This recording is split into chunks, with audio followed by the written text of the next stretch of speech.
बहुत कम उम्र में मेरा निकाह हो गया था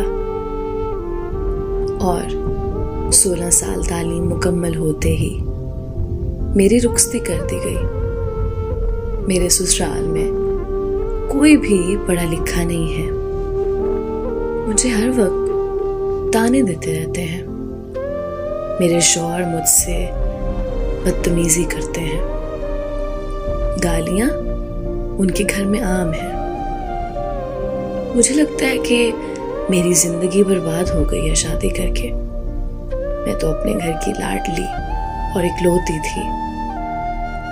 यहाँ आकर जिंदगी ही बदल गई है मेरी। शादी से पहले जरा सा कट लग जाने पर इतना रोती थी और यहाँ आकर हाथ जलते हैं फिर भी किसी को कोई परवाह नहीं। मेरा यहाँ कोई भी एहसास करने वाला नहीं है। मेरी पूरी कोशिश होती है कि मैं किसी को शिकायत का मौका ना दूं, फिर भी हर रोज ताने मिलते हैं। ऐसा कोई दिन नहीं है जब मुझसे बुरा सलूक नहीं किया गया। बस यही सोचती हूँ कि काश मेरी शादी ना होती।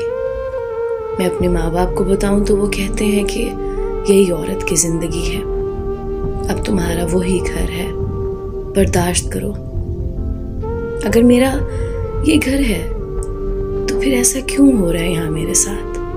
कहीं जा भी नहीं सकती क्योंकि मैं एक औरत हूँ। आज सोचती हूँ कि मैं पैदा होते ही मर क्यों नहीं गई।